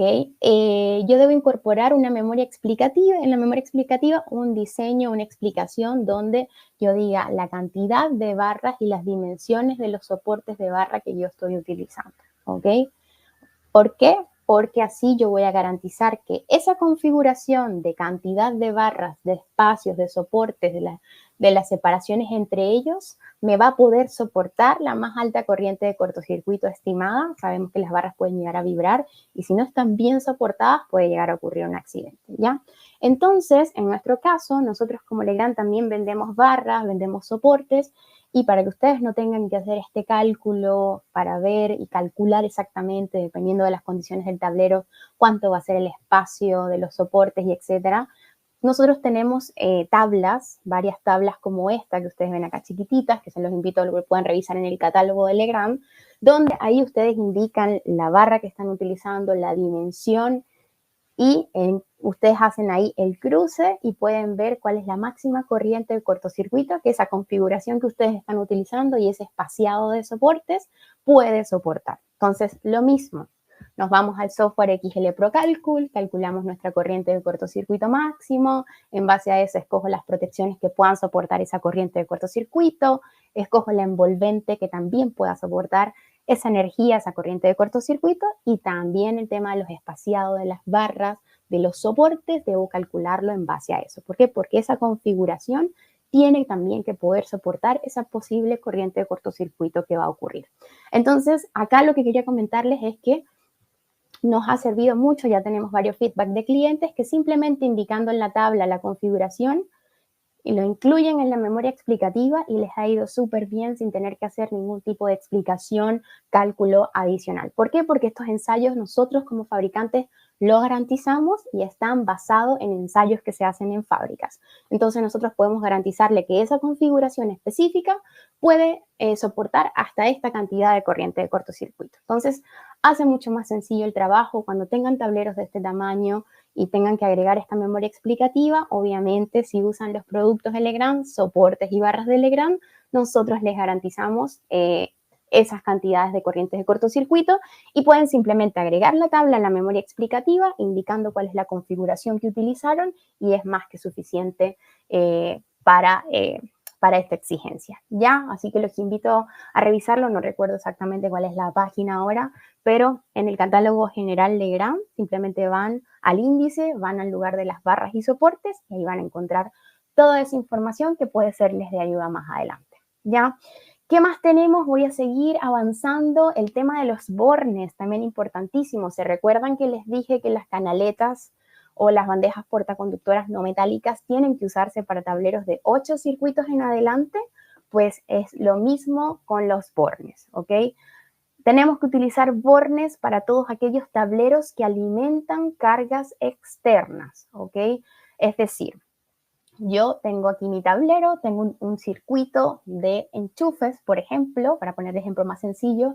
Entonces, la salida de la protección no puede ir directamente a alimentar, el centro de enchufes. Yo tengo que salgo de la protección, llego al borne y del borne salgo a alimentar estas cargas externas, ¿ya?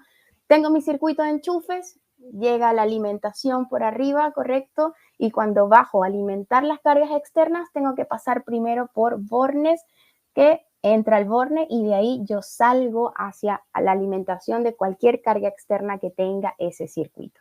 Ahora, como les decía, hay excepciones. Si son tableros pequeñitos de 1 a 7 circuitos, no es obligatorio que yo use bornes, pero si son de 8 circuitos en adelante, es obligatorio que podamos utilizar bornes Legrand. En el caso de Legrand tenemos los bornes Viking.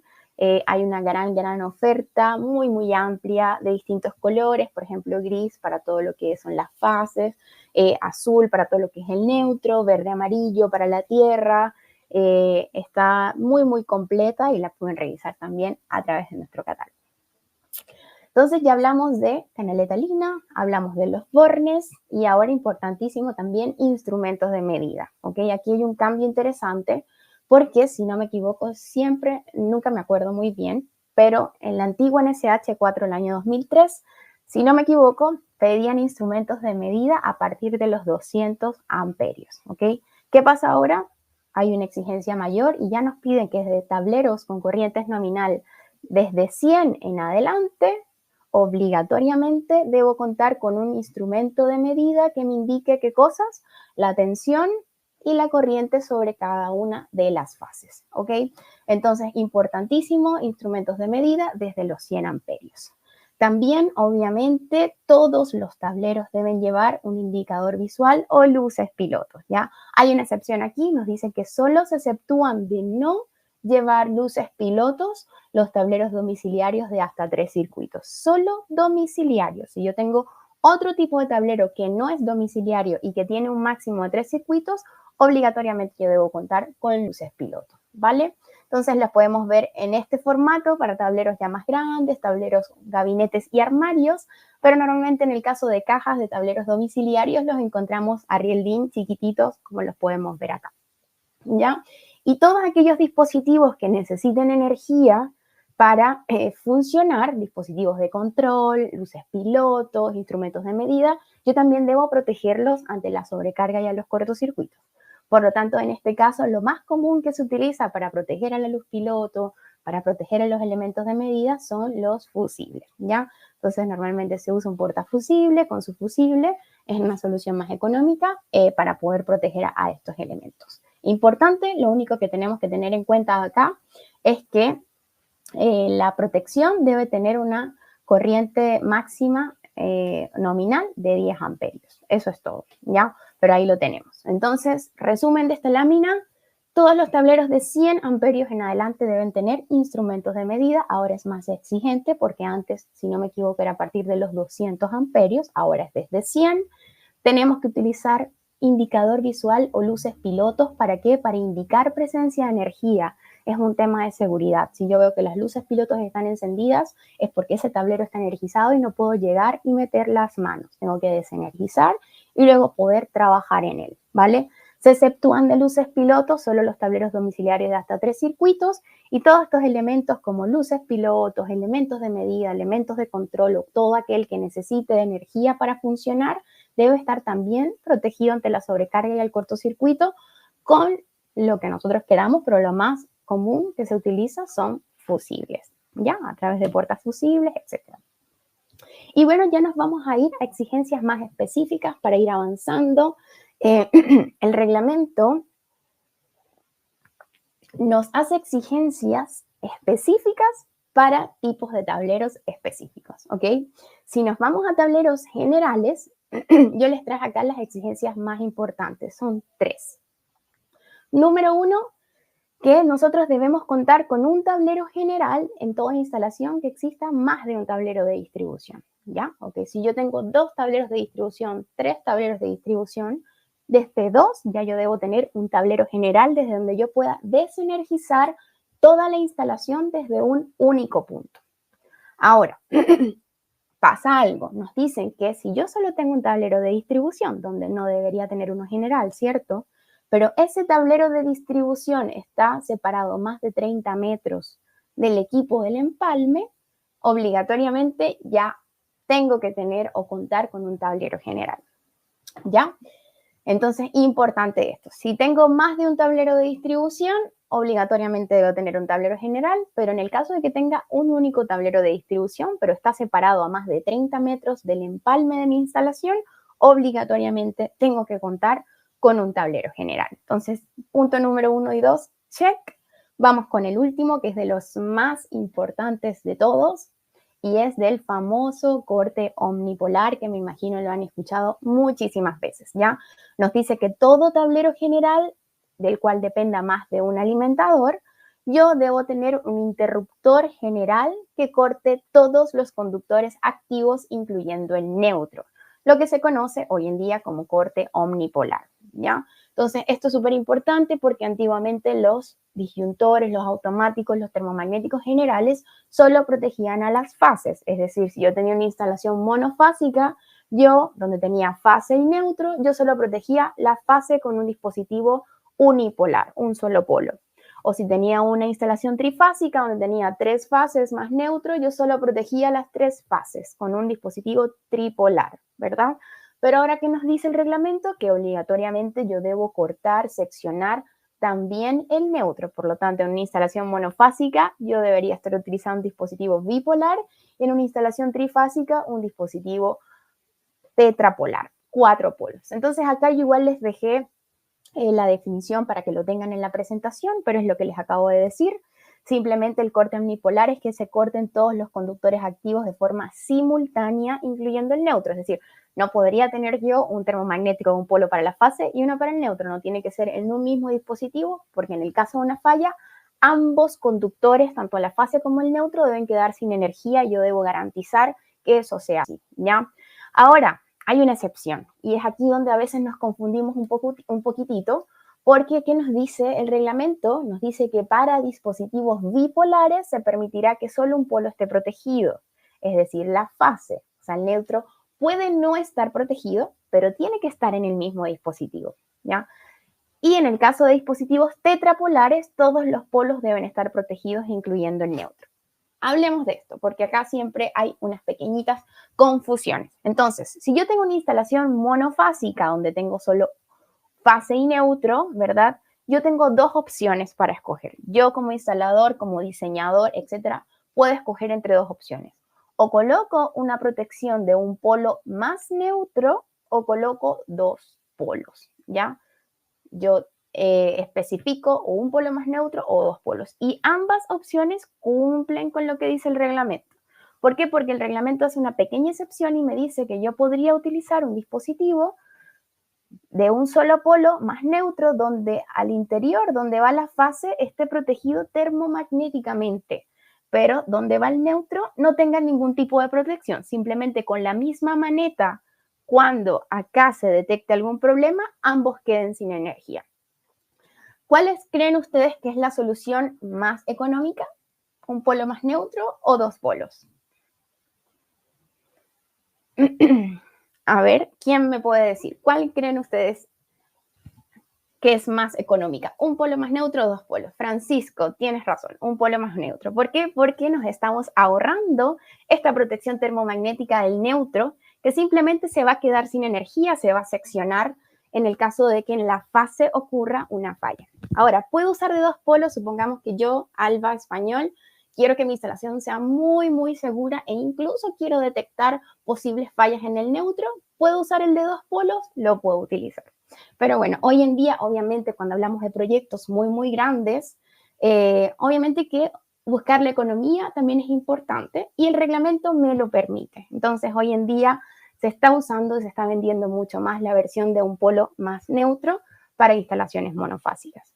Ahora, en instalaciones trifásicas, ya aquí no tengo ninguna opción, ninguna opción de ahorro, no puedo usar tres polos más neutros, no, simplemente nos dice todos los polos deberán estar protegidos, incluyendo el neutro. Es decir, obligatoriamente en una instalación trifásica tengo que utilizar una protección de 4 polos, ¿vale?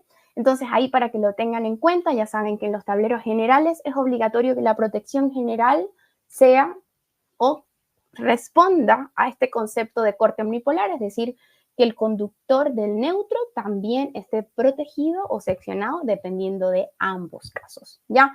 Cuando se exceptúa el corte omnipolar, se exceptúa solo en tableros domiciliarios que tengan un máximo de 3 circuitos. Lo mismo, no sé si recuerdan de la luz piloto, solo en tableros domiciliarios que tengan un máximo de 3 circuitos, y hoy en día es bien difícil de encontrar, no me hacen obligatorio el uso de una protección general de corte omnipolar, ¿vale? Ya, a ver, ¿cuál es la diferencia entre un polo más neutro y dos polos? Me dice Nicolás Cerda. Nicolás, la diferencia es que la N, vas a ver que la protección viene con la N marcadita. ¿Y por qué? Porque al interior, donde está ese conductor del neutro, no hay ninguna protección, ya no va a detectar si hay un cortocircuito o si hay una sobrecarga, ¿ok? La única protección termomagnética va a estar donde va la fase. Y esa es la diferencia, que hay un solo polo protegido. En cambio, en la bipolar, ambos polos tienen protección termomagnética, por lo tanto, da igual donde pongas la fase o el neutro. Pero en un polo más neutro viene la N marcada donde va el neutro. ¿Por qué? Porque ahí no hay ningún tipo de protección al interior, no hay ningún mecanismo para detectar fallas, solamente donde va la fase. Ya, espero haya quedado claro. Ahí, Nicolás, me avisas, ¿ya? Voy a seguir, ya nos quedan 5 minutos y estamos un poquito atrasaditos, pero bueno, espero ahí me puedan regalar unos 5 minutitos adicionales los que puedan. Tableros de distribución, ya hablamos de las exigencias más importantes del tablero general, vayamos con el tablero de distribución. Les traje también 3 de las más importantes a mi criterio. La primera es que puedo tener un máximo de 25 circuitos por cada protección general, ¿ya?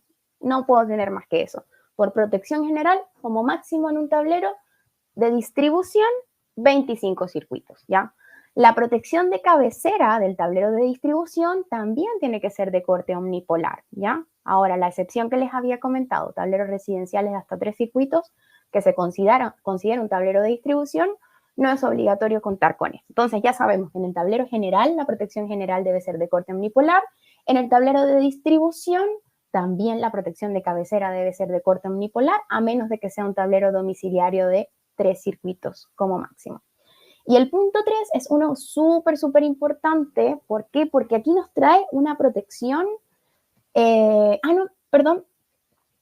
Aquí está otro tema, perdón, me adelanté. El tercer tema también es súper importante porque se acuerdan que yo les decía que el 25% de ampliación por los tableros se tenía que hacer por cada tipo de servicio. Debíamos dejar un espaciecito si es que teníamos fuerza, clima, computación, etcétera. Bueno, en este caso nos dice que en el tablero de distribución de alimentación de circuitos de distintos servicios, lo mismo, fuerza, alumbrado, clima, nosotros deberíamos utilizar protecciones generales de corte omnipolar para cada uno de estos servicios, si es que cada uno de estos servicios tiene 4 o más circuitos, ¿ya?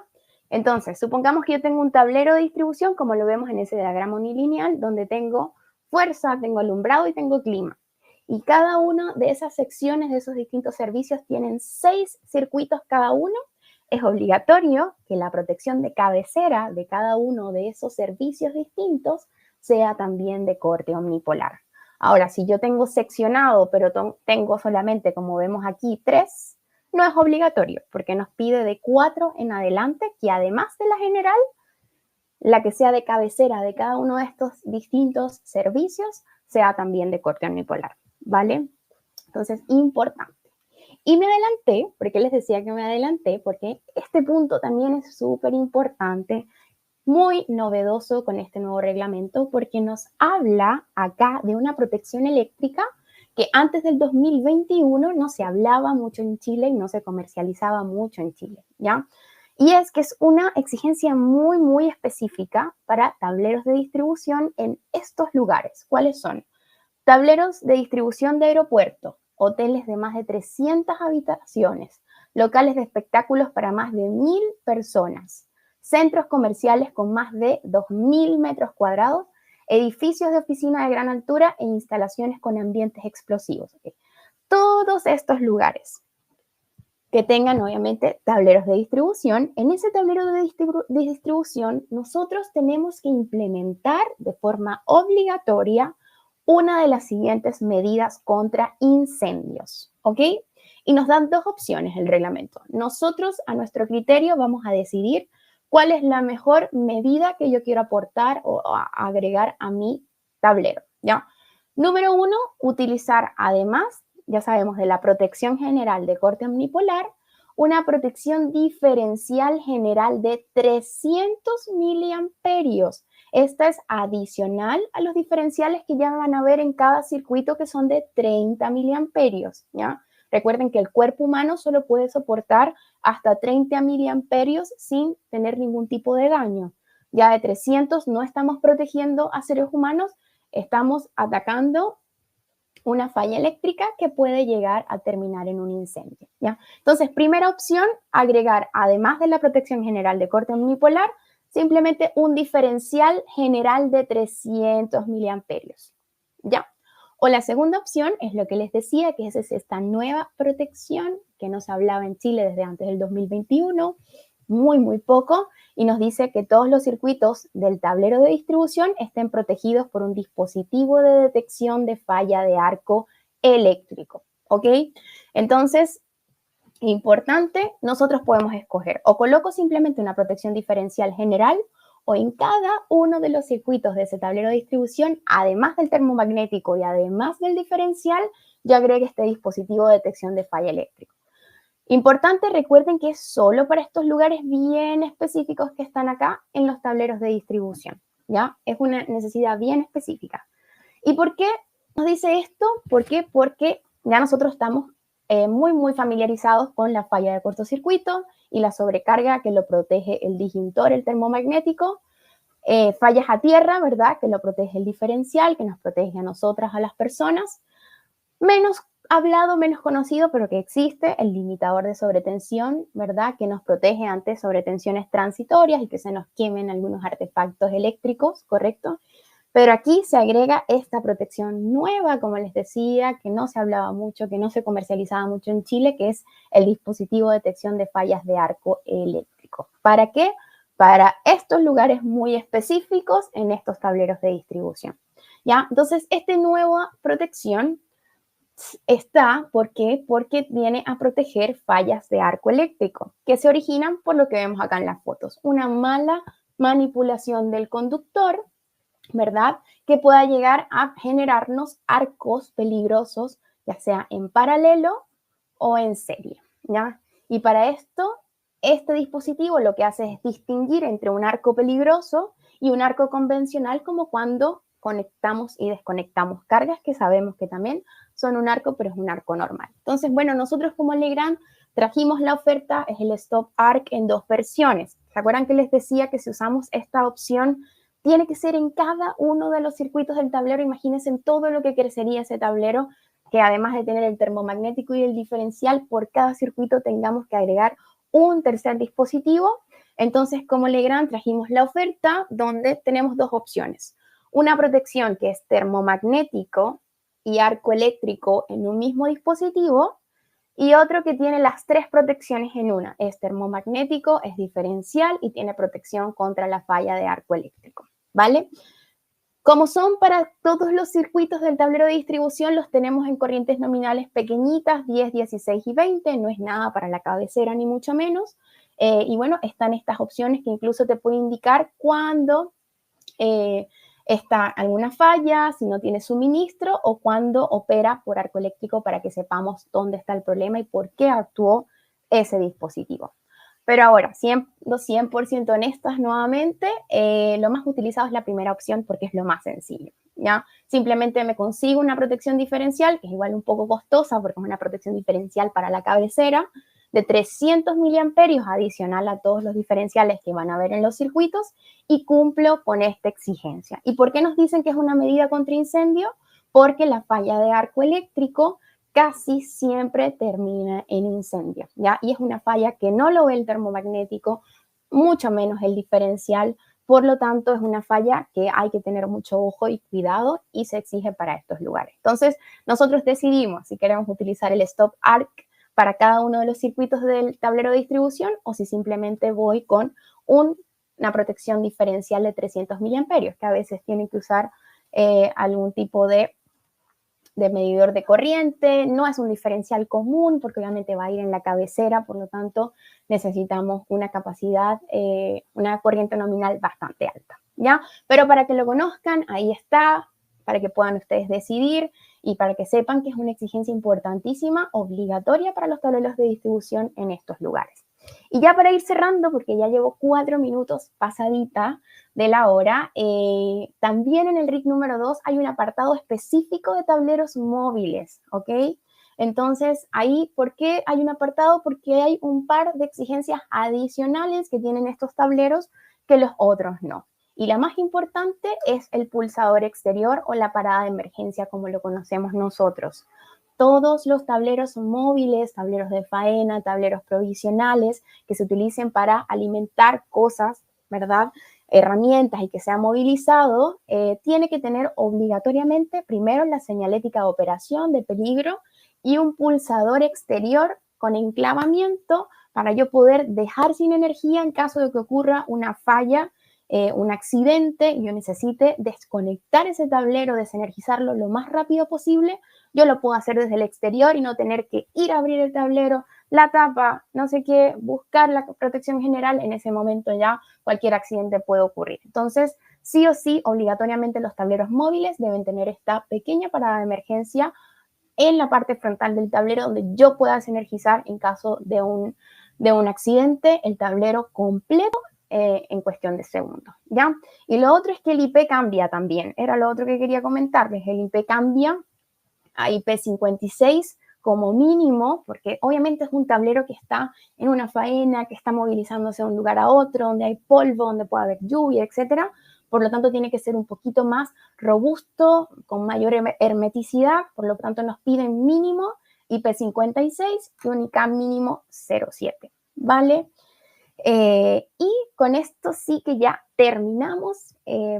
Así que por favor, si me regalan unos minutitos más, con esto vamos a cerrar. ya ahí hablamos de todo, de la instalación, de las exigencias, de las protecciones, el cableado, pero hay un elemento también muy importante, un tema que se incorporó en este reglamento nuevo desde el 2021, que son las verificaciones de diseño y de rutina. No, lamentablemente por tiempo nunca podemos hablar de esto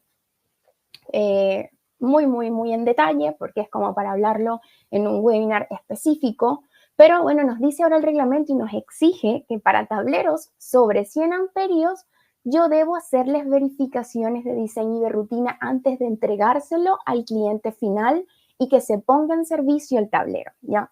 ¿Cuáles son esas verificaciones? Es este checklist que ven aquí, que ¿dónde lo pueden encontrar? En el anexo 2.3 del mismo RIC número 2, ¿ya? Al final, en la sección de los anexos, ustedes van a encontrar estas pruebas, estas verificaciones para tableros de 100 amperios, sobre 100 amperios, perdón. Ahora, es desde 100 a 1500. ¿Por qué? Porque si yo tengo un tablero que es de 1500 en adelante, ya yo no voy a hacer el checklist, sino que ya el mismo pliego técnico número 2, la Superintendencia de Electricidad y Combustible, nos exigen que las verificaciones de diseño y rutina que hay que hacer a estos grandes tableros tiene que ser de acuerdo al estándar internacional, la IEC 61439, ¿ya? Y yo les dejé acá un brochure para que puedan conocer en el material de descarga, para que puedan conocer un poquitito esta norma, de que nosotros como Legrand tenemos muchos años trabajando y haciendo estas verificaciones de acuerdo a esa norma antes de que fuese obligatorio, porque es el estándar europeo que se utiliza por allá.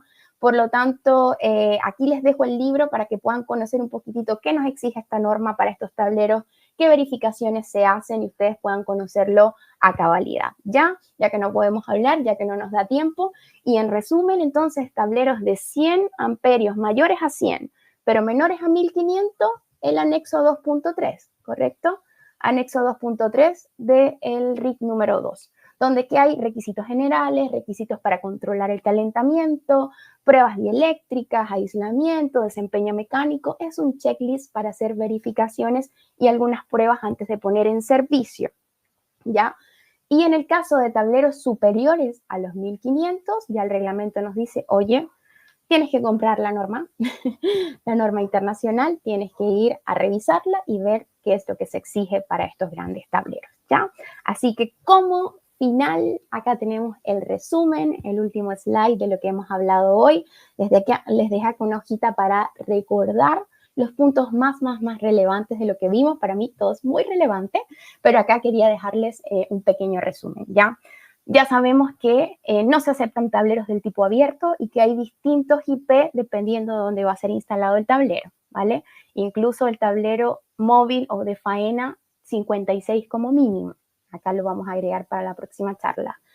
¿Qué más? El corte omnipolar. ¿Dónde se exige el corte omnipolar? Esta protección termomagnética que corta el neutro también en tableros generales, en tableros de distribución, incluso los residenciales. No lo vimos porque están otros pliegos, pero para que lo tengan en claro, también en equipos de clima, en instalaciones de faena y para todos los alimentadores hasta 630 amperios, ¿ok? ¿Qué más? La diferencial. No vimos mucho de la protección diferencial, pero se los dejo acá en la presentación. Hay distintos tipos de diferenciales, tipo AC, tipo A, tipo F y tipo B. Y dependiendo de las cargas y de las posibles fugas que yo vaya a tener, yo debo escoger el diferencial adecuado para proteger la vida de las personas. Por ejemplo, si yo tengo fugas en corriente continua, como por ejemplo instalaciones fotovoltaicas, podría yo tener que utilizar un tipo B, que obviamente es mucho más costoso y protege mucho más que un tipo AC, que es lo más común en el mercado, ¿ya? Entonces, protector diferencial para consumos no lineales, ¿ya? Uso de tipo A o tipo B, para los motores obligatoriamente hoy en día también deben estar protegidos con diferenciales. Y recuerden que el diferencial tiene un pequeño botoncito de test para que nosotros podamos verificar que funciona correctamente y que funcione en caso de una emergencia, porque el diferencial no es algo que opere muy a menudo, por lo tanto hay que hacer esta pequeña mantención de ir a presionar ese botoncito del diferencial a lo menos una vez al mes o un poco más, pero que sea algo constante para nosotros garantizar que está funcionando. Si vamos al botoncito, lo apretamos ahora mismo después de que termine el webinar y no opera el diferencial, es momento de cambiarlo, ¿ya? Y importante que nos demos cuenta y que estén funcionando porque recuerden que el diferencial salva vidas, ¿ok? Entonces, es el elemento más importante, el que tiene que funcionar a la perfección y que tenemos que hacer este pequeño mantenimiento mensual, bimensual, para nosotros garantizar que está funcionando. Armarios certificados al cortocircuito, ¿se acuerdan? Lo vimos al inicio. Tenemos que pedirle al fabricante que me diga cuánto es la máxima corriente que ese tablero puede soportar y dependiendo de la corriente de cortocircuito que yo calcule, yo escojo el envolvente para que soporte esa corriente y no me vaya a tener problemas de seguridad con las personas que están alrededor en caso de algún cortocircuito, ¿vale? Y por último, control de calidad de los tableros. Si son tableros mayores a 100 hasta 1500, ¿verdad? Yo debo utilizar el checklist que está en el mismo RIC número 2, pero si ya yo tengo armarios muy grandes de más de 1500 amperios, entonces tengo que irme al estándar internacional, la IEC 61439, para conocer en detalle y para poder hacer esas verificaciones antes de yo entregárselo a mi cliente final y antes de poner en servicio ese tablero. Así que eso, muchísimas gracias a todos. Lamento estos minutos adicionales que me tomé, pero como les dije al inicio, casi siempre se hace corta esta presentación. Son muchos los temas que hay que abordar, que mencionar. Y bueno, agradecer a Salvador, a mi compañero, porque tuvimos una muy buena convocatoria, casi 400 personas conectadas, por lo tanto sé que hay muchas dudas, pero bueno, lamentablemente no pudimos responder todas, pero aquí les dejo mi correo electrónico, nuestro correo de capacitación, en el caso de que tengan alguna duda urgente que quieran resolver, que haya quedado del webinar, nos puedan escribir y con mucho gusto ahí me voy a tomar el tiempo para responderles, ¿ya? Pero bueno, agradecerles a todos su participación, el inicio de este ciclo de webinars, que como les decía son 9, tenemos 3 webinars nuevos, incluso en colaboración con otras marcas líderes del mercado, por ejemplo, Madeco en cables, que va a ser este lunes 27 de enero. Así que bueno, muy agradecida con todos ustedes por acompañarnos, por estar acá con nosotros. Les voy a dejar el link ya de el próximo webinar del lunes por si no se han inscrito, para que puedan hacerlo y para que nos puedan acompañar nuevamente. Y se me olvidó algo, vamos a ver si Salvador me puede ayudar, pero la encuesta de satisfacción, correcto. Qué bueno que siempre me lo recuerdan. Vamos a buscarla y vamos a dejarla también en el chat para que ustedes nos puedan dejar ahí sus comentarios. Gracias a la encuesta de satisfacción pudimos agregar estos nuevos temas a este ciclo. Pudimos agregar el tema de cables, pudimos agregar el tema de puesta a tierra, pudimos agregar el tema de proyectos. Así que sepan ustedes que de verdad tomamos en cuenta sus comentarios, sus comentarios, sus sugerencias de mejora, ¿verdad? Por lo tanto, agradecemos muchísimo que nos puedan dejar también ahí su feedback. Ya les voy a dejar el link si me esperan un minutito más. Y eso es todo, los que se tienen que ir. Ahora les agradezco mucho su participación, haberse quedado hasta el final. Y bueno, vamos a vernos el lunes. Ahí vamos a estar con el segundo webinar de estos 9. Y bueno, ojalá tengan el tiempo y nos puedan acompañar durante todo el ciclo, ya que va a estar muy bueno. Y así comenzamos el año aprendiendo todos juntos, ¿vale? Así que aquí encuesta, se las dejo rápidamente. Espero que sea esa, vamos a ver. Vamos a copiarlo y se los voy a dejar en pantalla también. Así que eso, agradecerles que estén muy bien. Y ahora me voy a quedar mientras está el video leyéndolos un poquitito, pero bueno, agradecerles por sus lindos comentarios, por habernos acompañado hasta el final.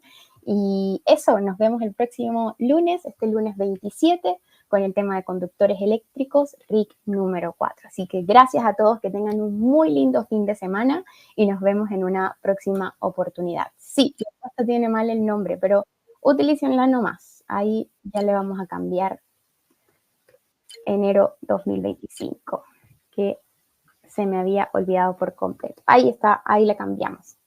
Así que gracias, que estén muy bien, buen fin de semana, nos vemos el lunes. Chao.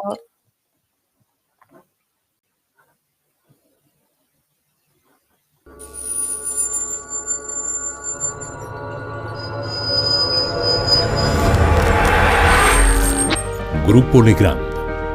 Transformamos los espacios habitacionales y de trabajo a través de la gestión de la energía, iluminación y redes digitales. Contamos con una completa oferta para los mercados residencial, terciario e industrial. Un grupo internacional con gran potencial de desarrollo. Productos comercializados en 180 países. Más de 90 oficinas a nivel mundial. Más de 38.000 colaboradores. 172 compañías adquiridas.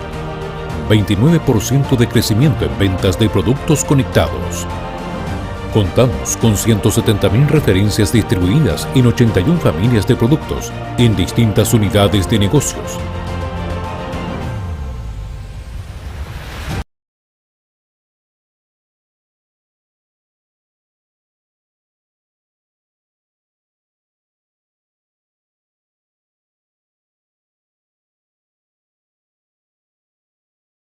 Cableado. Series domiciliarias. Sistemas conectados para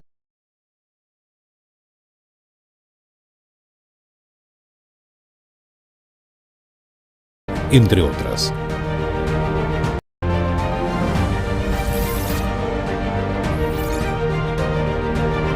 Un componente integral de la estrategia de desarrollo del Grupo Legrand es la responsabilidad social empresarial, que tiene por objeto aportar los medios para lograr un crecimiento rentable y duradero de nuestras actividades empresariales.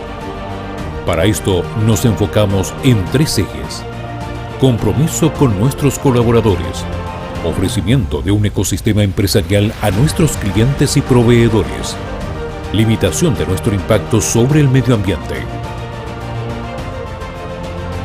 El Grupo Legrand en Chile cuenta con una completa red de servicios con el objeto de que la experiencia a través de sus marcas Legrand y Betty Chino sea la mejor, optimizando la especificación e instalación de su portafolio de soluciones.